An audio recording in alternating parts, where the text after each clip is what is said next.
for initiation school? Were you with other boys, or was it something? Yeah, you differently. Yeah, because you were gay. I started. My nipples were like growing. I was like, "Am I growing breasts?" So that's when I actually realized, and I think it was quite prominent, that I'm actually attracted to guys. Who is the woman and who is the man? Guys, like, no. this was a curiosity. No. Do you ask your parents how they do it?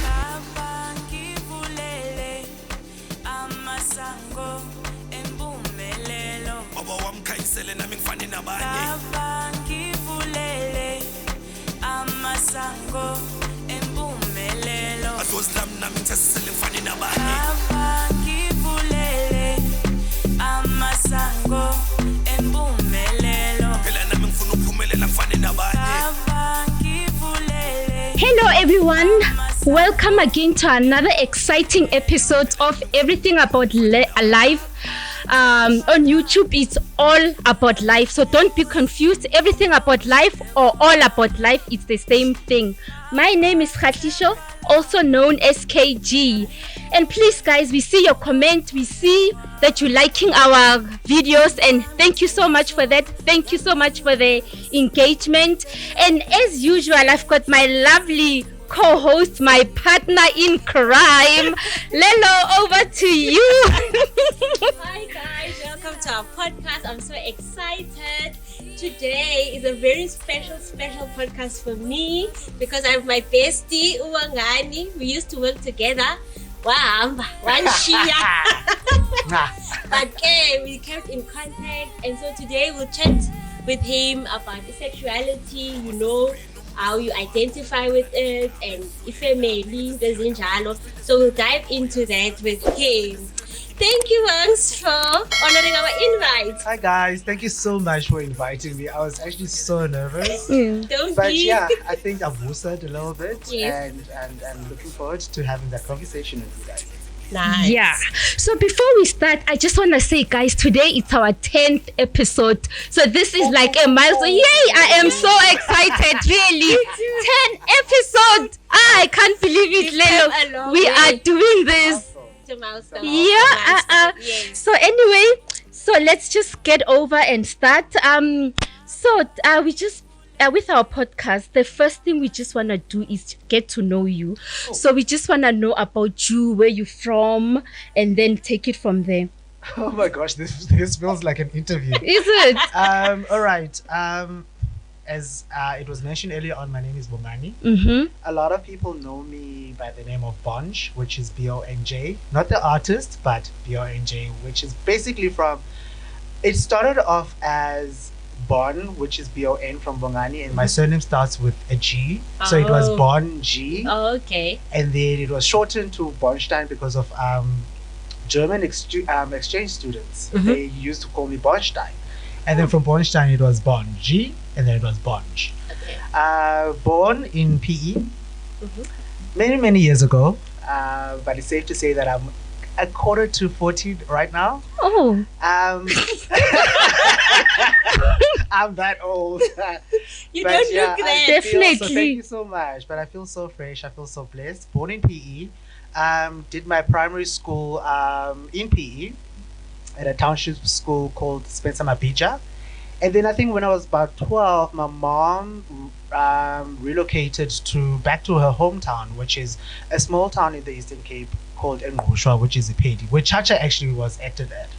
Okay. Who is Chacha? Chacha is I loved it. I loved Chacha. So Chacha was on SABC 1 back then. With Zolani Mawala. Muzwana, Okay. yes. Mm-hmm. So it was mainly about HIV activism. Ne? Yes. So it was a drama series, if I can call it that. Yes. A drama series on SABC 1. I loved Chacha. Mhm. And Bongani, what was that other guy was acting with Uzola? The Um, female, the lead. It was Zolani Mawala who was the lead. Male, ne? And the female. The female, yes. And then there was the male who relocated Cape Town, but nonetheless, Yeah. but Chacha It was a drama on SABC. on SABC 1. Yeah, right. It was many. Okay. Many years Yeah, ago. we I are think revealing it was our age. I think in the 90s. Okay. Yes. So that's where we are currently residing. Unfortunately, my mom passed away in 2020, but that's where home is now. But all my high school, or rather my schooling, I've done PE, primary, high school, a little bit outside of PE, but my varsity I did in PE as well. And then 2006 I relocated to Johannesburg. Okay, so I think obviously because of the topic we're gonna talk about, I just wanna know, when did you realize? Did you always know that you were gay, or is it something that maybe people want to know, at what age did you realize that, okay, you know what, I'm a bit different? I think I've always been a bit different. Growing up, especially in PE, I used to play with a lot of girls. All the different games, Ukab, Sopuka, Ondize. I think I actually realized. Dize. Do you know that game? It's hide and seek. So it's like in Dize, must I come? So in Dize, must I come? And then we're like, no. And then obviously we hide. Until you get a chance to hide. And the person needs to look for you. Yes. So when I was young, I think I was still in primary, I used to play with a lot of girls. I must say, looking back right now, I realized that I actually had or was attracted to boys, because I remember I wrote a letter to a boy that I had a crush on. How old were you? I think I was about 10 at the time. Yes. So I was doing grade 5. Okay. And that was back in 1995. Yeah. But it's something that it was not like instilled in my head, or I actually realized that I was gay, but I was like, okay, it's fine, this is what is happening. And when I was 13, that's when it started to like kind of be like instilled in my head that this is actually not just a phase, this is actually real. Yeah. Sorry, Bongs, to cut you in, but when you wrote that letter at the age of 10, did you actually give it to the guy? What was the response? I never gave it to him. Yes. While playing hide and seek, I actually wrote the letter and put it under a rock. Yes. But we were all playing together, and I was just hoping that he would actually go to that rock. But I told him there's something for you under that rock. Yes. I don't know whether they got it or not. Yes. I don't know whether they read it or not. But yeah. But you never got, like, when you send it to that guy, in your head, I know you were 10-year-old, but like, did you perceive that he was, or were you just I was just putting out the energies to the universe. All right. It's not that I picked up any energies Anything from his side, but it was just me kind of like just expressing myself or how I felt about him, because he was really, really good looking at that time. Yes. He was one of those popular boys, Yeah. I think a lot of girls were like attracted to him because he was that good looking boy. He was playing soccer, and so you can just imagine all the attention that it got. And me being me, I was like, okay, this is weird, but let's just try and do it. Yeah. And I think we just want to know, like, at that age, so you didn't see that it's strange that you're gonna write to a girl, to another guy. It was just I didn't think of it as strange. I think it was more of a fear from my side in terms of their reaction. What would they say, or what would they do? Because back then it wasn't a normal thing to be actually out there and expressing yourself, especially towards someone of the same sex. So I don't know. I don't want to say I wasn't putting their feelings or considering their feelings, but it's just something that I had to do for myself. No, I definitely, because you would think that you write to a girl, you understand, and also coming from a sense of trying to fit in. Do you understand? Exactly. But obviously, yes, keeping in mind you're 10 years old, you're not considering all those things like fitting in. You're just yourself, and that is what I like. Yes, because as kids, we were so true to ourselves back then. Like, there was no any other influence or that's completely correct. Because I also grew up in an environment where that wasn't spoken against. So for me, or to me, it kind of felt like similar. Comfortable, because it's not like don't do this, don't do that. So to me, it was like okay, this is normal for me to do, so let me just rather do it. Yeah. Yeah. Yeah. So coming back to now, age 13, you were about to share that. Yes. So yeah, age 13. Now we are in the teens, and I remember, not that I wanted to be a girl, but I think from your tweens up until your adolescent stages, I started. My nipples were like growing. I was like, am I growing breasts? Breasts on your Oh my body. goodness, like, I don't Yeah. not necessarily realizing that I was actually transitioning from a tween to a teen. Yes. That whole sexual reproductions stage, you know. Mm-hmm. So that's when I actually realized, and I think it was quite prominent, that I'm actually attracted to guys. Mm-hmm. But it's something that I couldn't express at 13, so I kind of stuck to what society not necessarily led me, but for me to kind of stay within my lane and what societal expectations are of a boy to be a boy and to be attracted to a girl. So you would say you were suppressing your feelings? Definitely. For the longest time, that's what I did. And when you... No, you can go. Okay. So I just wanted to say, so by suppressing, did you feel the pressure to maybe have a girlfriend so that the society can think, okay, no, you know? Personally, yes. Because from grade 9, that's when I went to boys' schools.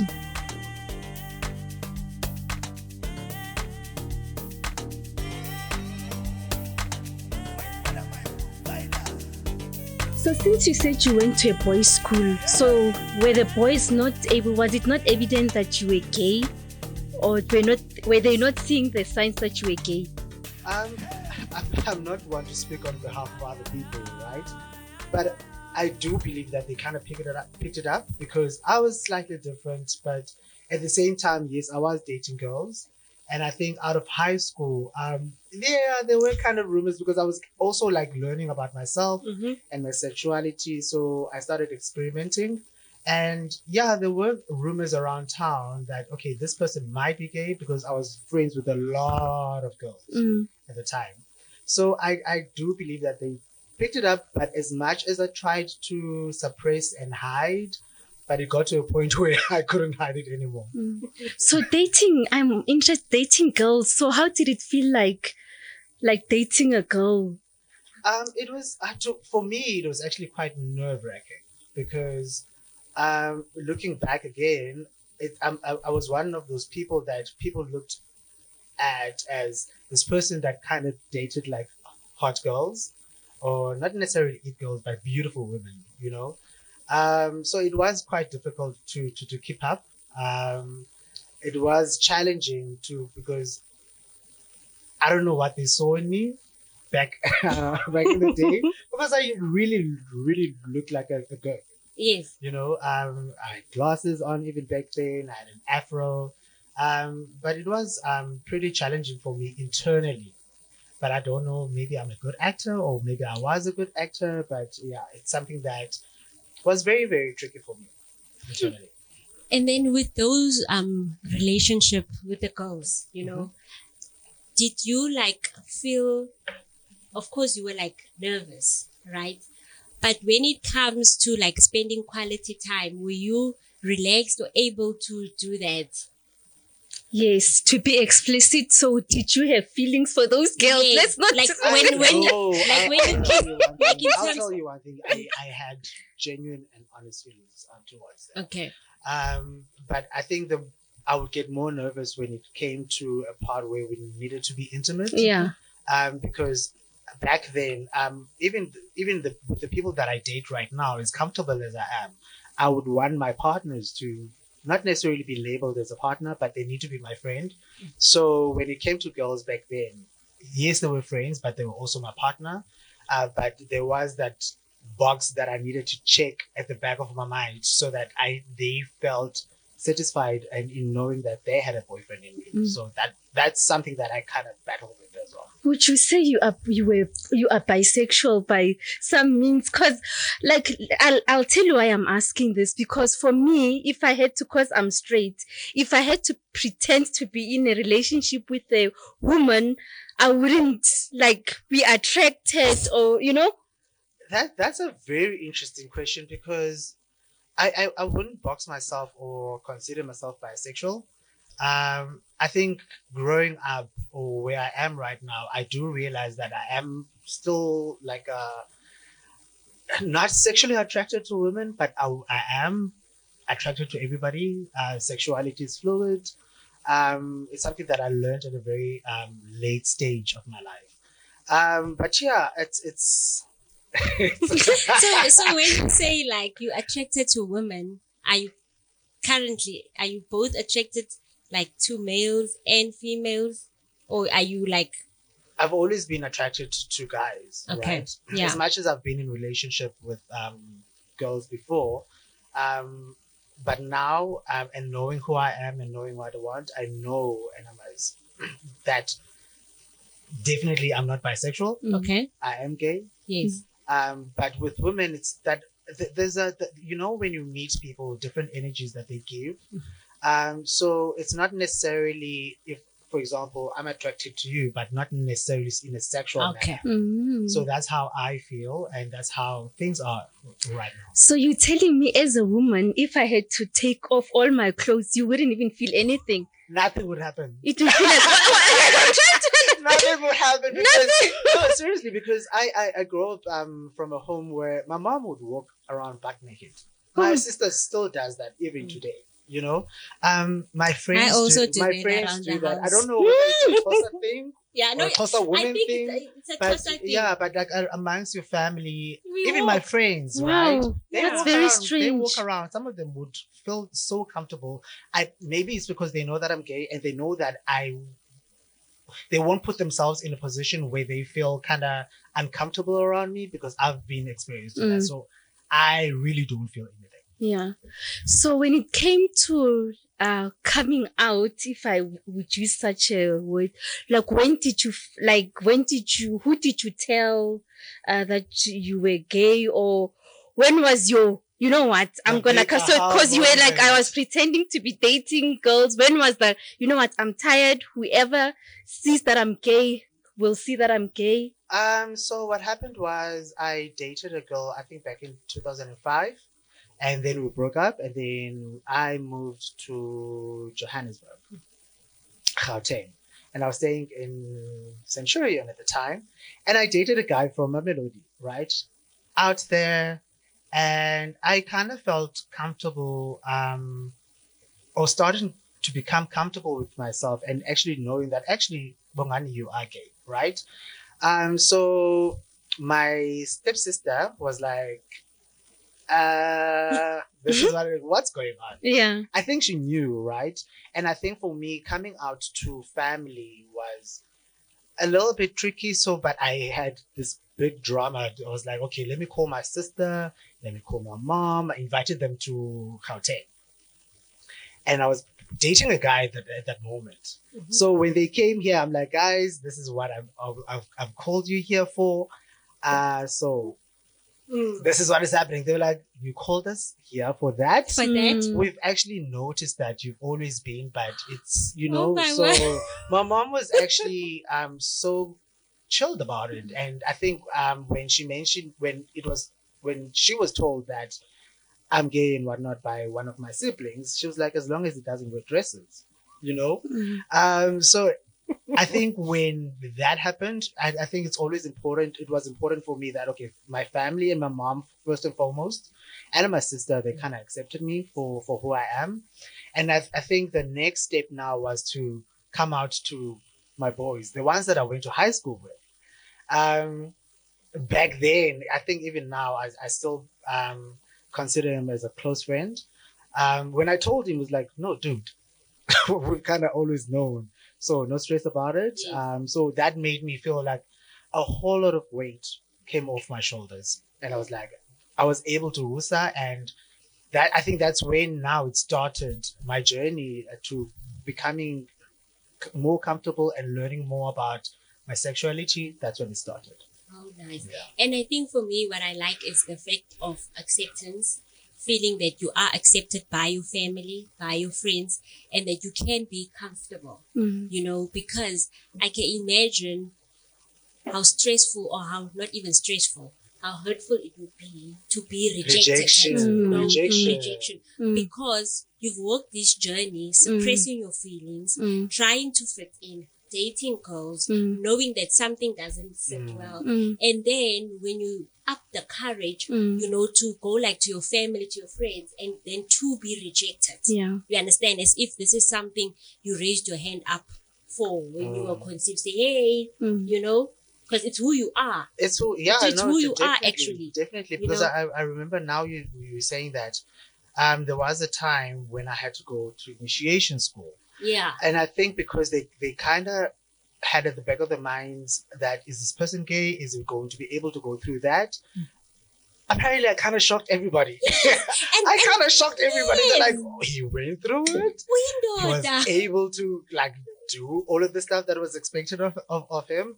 And for me, I always say that as much as I stayed alone for 5 weeks, I absolutely enjoyed that experience.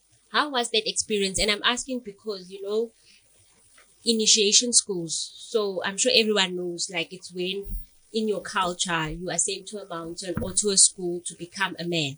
And I'm asking this because back then, the ritual was different. Because in my family, we also have gay. I have gay cousins and so on. So they also go to initiation school, but it's different than by the time you went.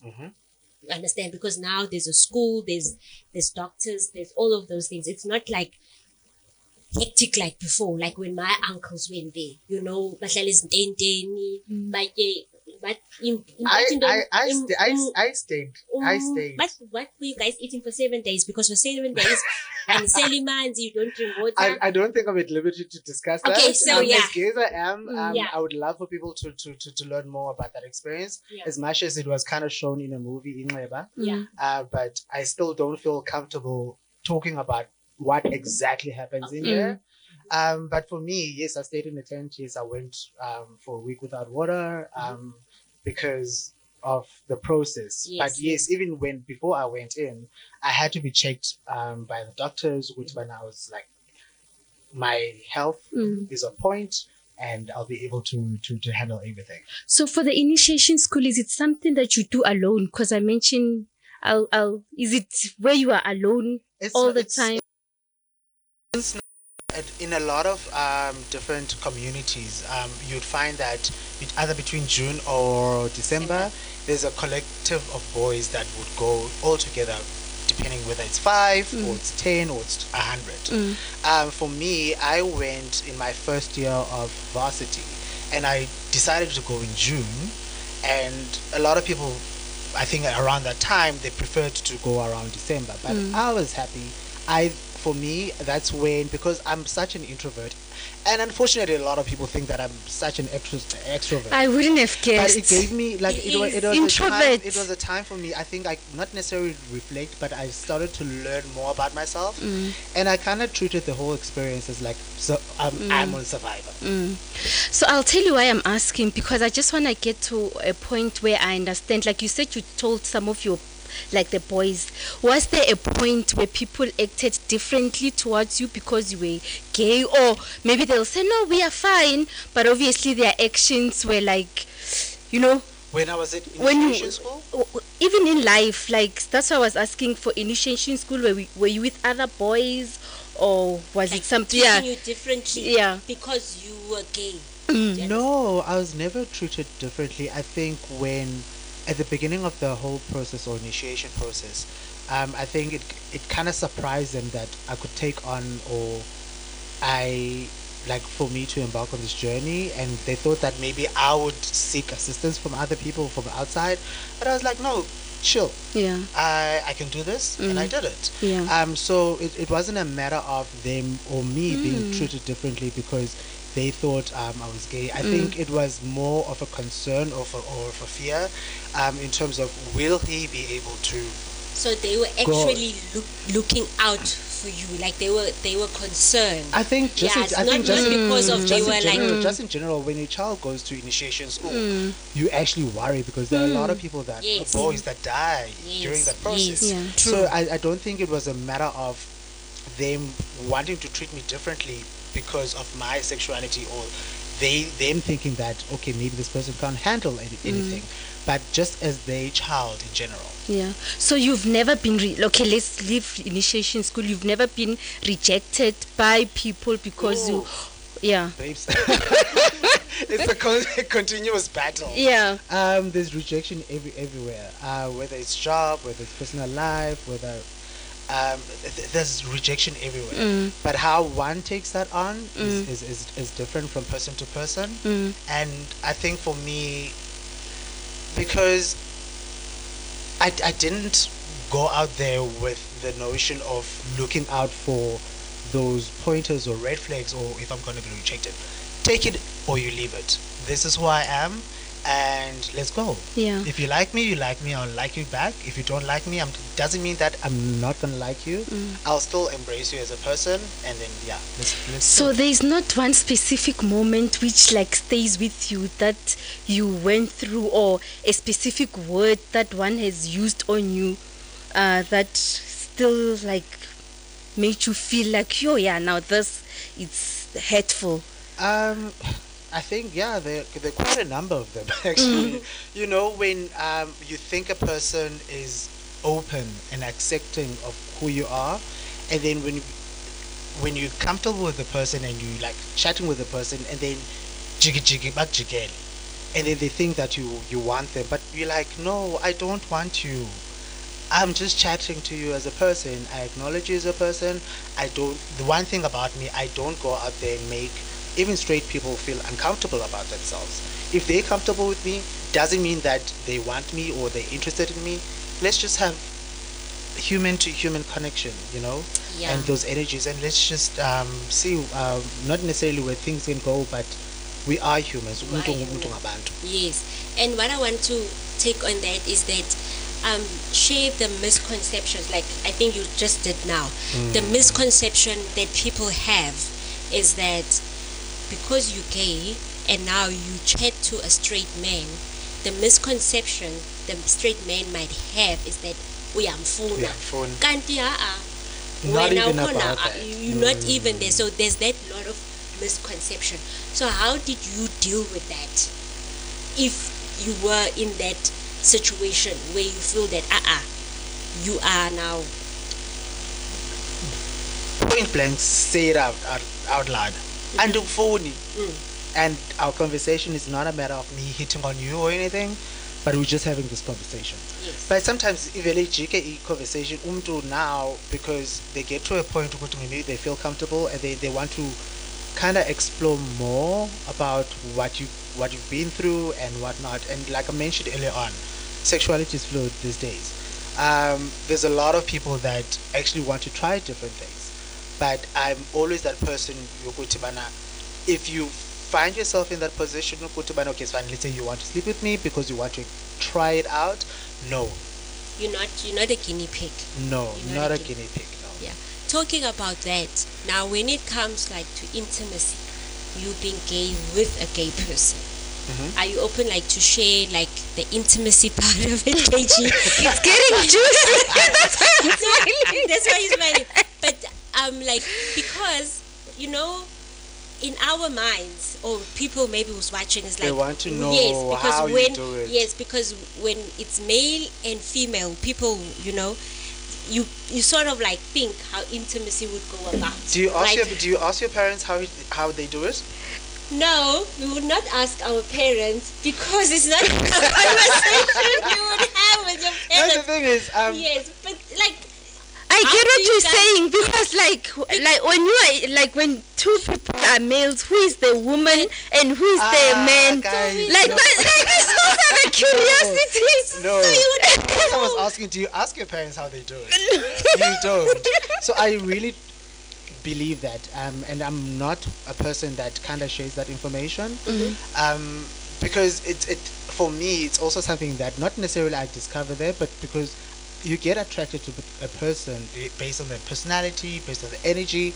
So if you are willing to compromise with your partner and in terms of pleasuring them, then you have those conversations over there. This is how I would like to be pleasured, and then you take it from there. And instead of putting labels, or you're at top or you're bottom, so this is how it's supposed to be.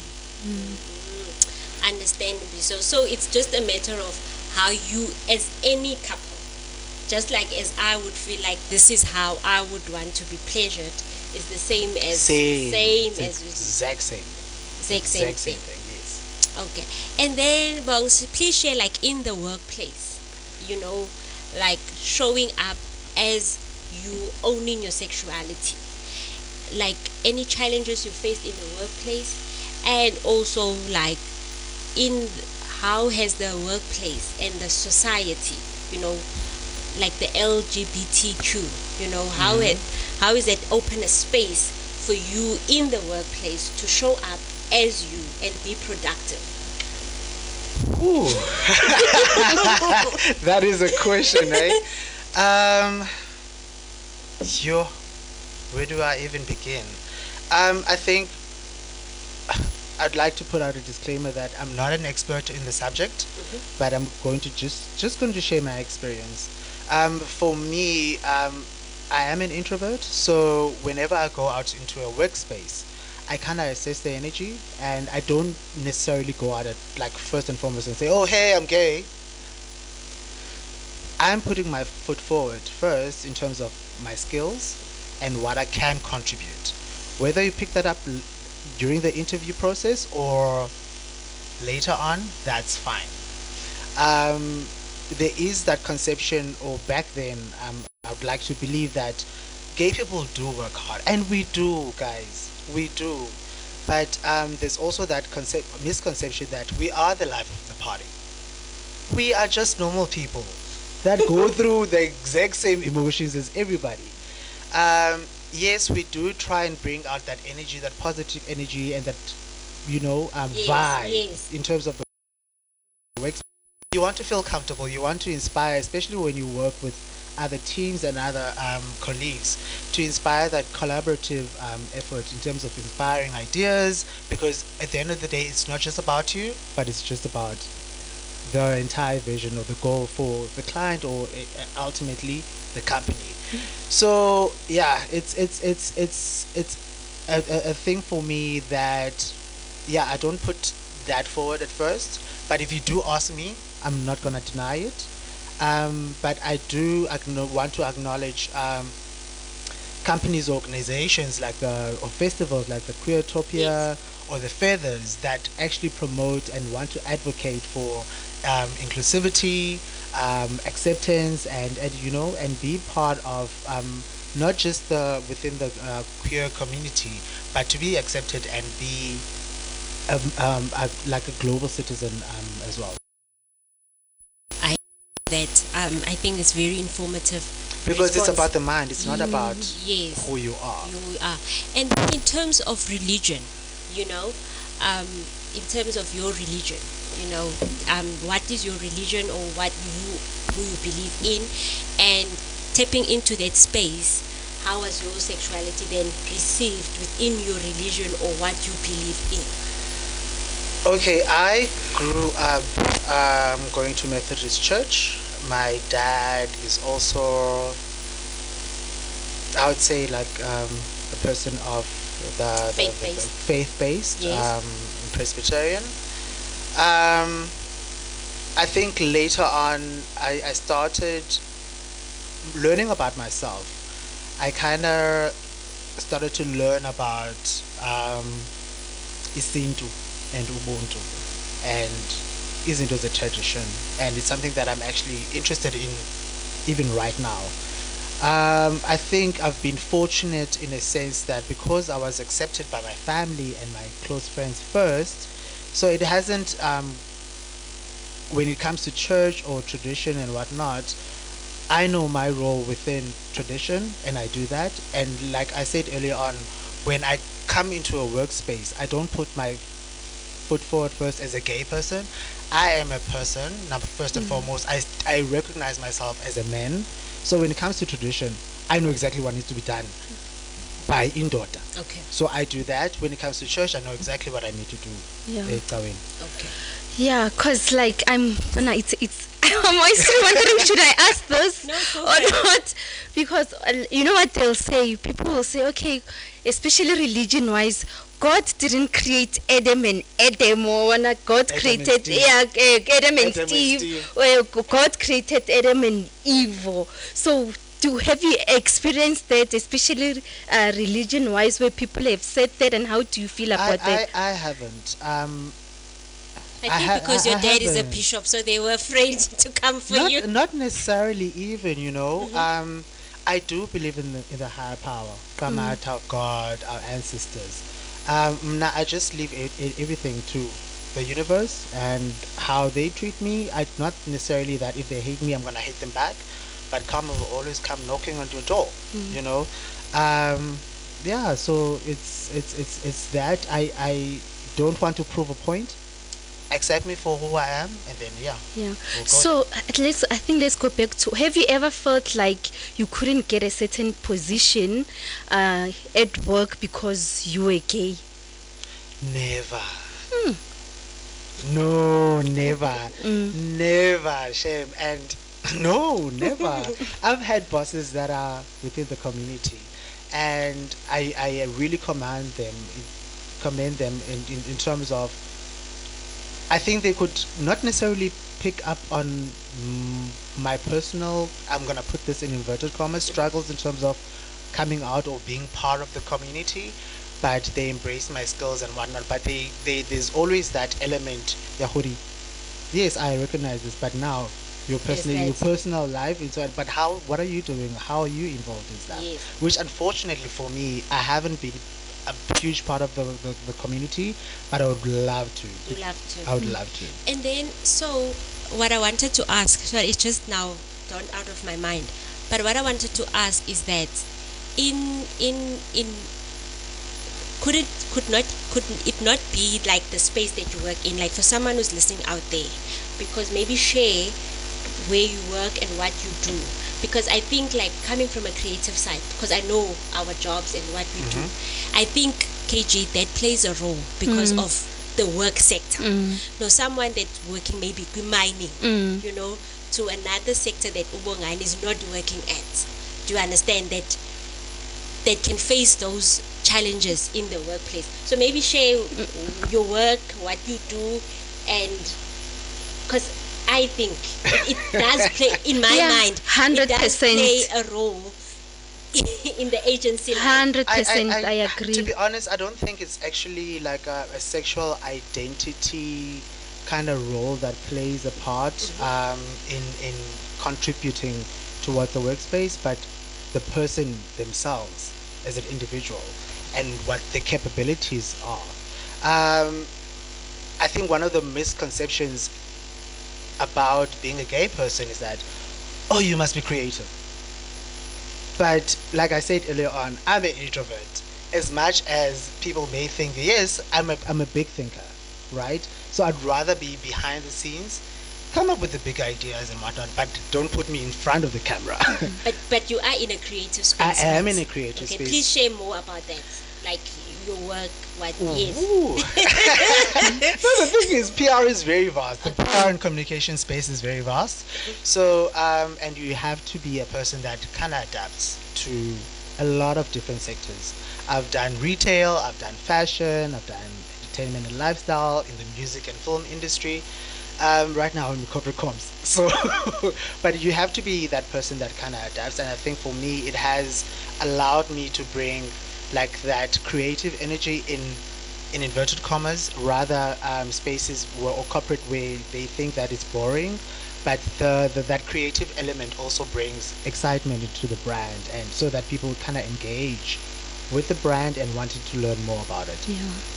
And then also you being in the creative industry, like in PR and so forth, do you think that when you then come up with ideas on how to help that brand to collaborate with the LGBT, like do you think Kuti, like your job interlinks, like okay, you being gay also helps the brand or the agency to be more aware how to put forth the messaging or the brand? I'm not sure if I'm making sense. Yeah. I think a lot of brands are conservative in terms of just in general, because like adapting in terms of what is happening out there right now. I'm not sure if I'm allowed to mention brands names.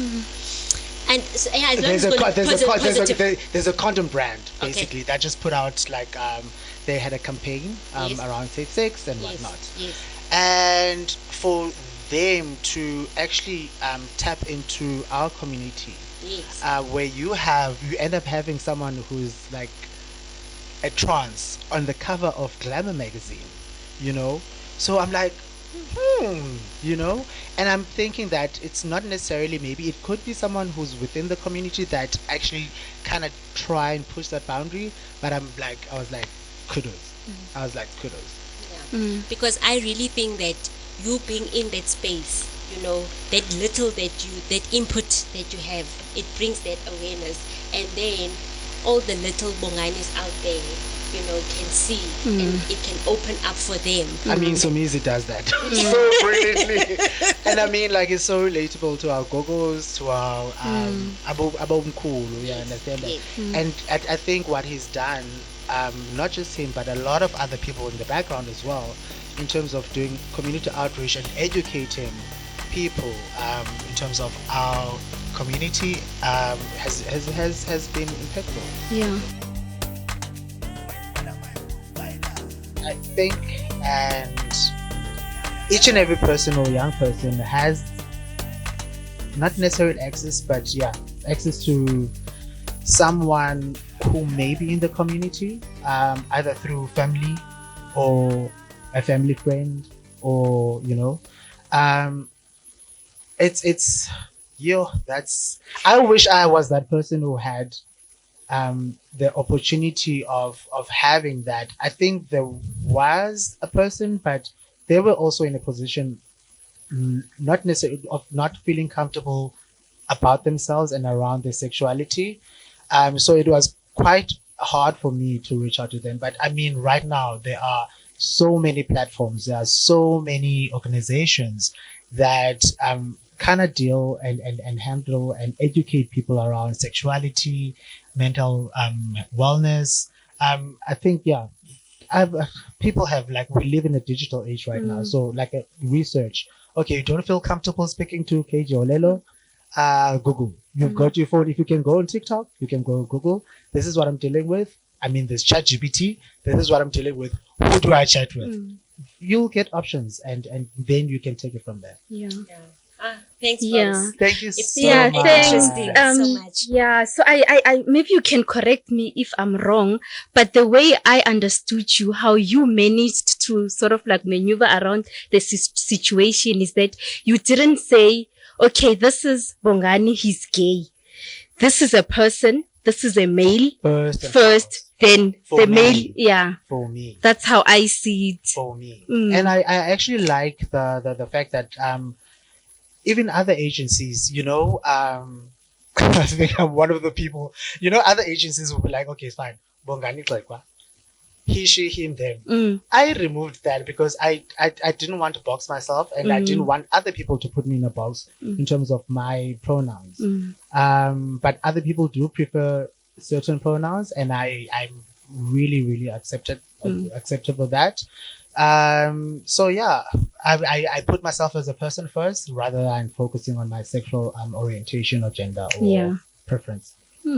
Great. Yeah, it was lovely. I really liked this conversation. I think in the beginning I was scared. When growing up, like a gay person, lesbian, you don't know how to interact with them. But I think things are changing, and I enjoyed this conversation. If there's anything I took out of this is that anything is possible if you've got the right support from your family and your friends. Definitely. I think also for other people that are not within the community, I think approach is very, very important. If you are interested in finding out about a person or their orientation or preference, it's how you approach them as well. You can't just go and say, "Oh, are you gay? How do you sleep?" You just find out about the person first and ask them if they are comfortable in terms of sharing their story. I hear you. 100%. Thank you so much. Thank you Thank so you, much. Jolie. Thank you so for much, you coming. guys. Thank you. Thank And then, you. guys, sorry about that. So, guys, just about our competition that we are running. Please watch our 9th episode. Comment, subscribe, and like. and then you might win a weekend away at Hartis. We will announce the winner in the next few coming days. So yeah, please check that out. Episode 9. Yeah. Yes, guys, and please, not only for the competition, please subscribe, like, share our videos with everyone. We really need to grow, but I see our subscription is not doing so badly. Honestly speaking, we're moving in the right direction, and it's all thanks to you guys. So thank you for watching. See you next time, everyone. Thank you. Bye. Cheers, guys.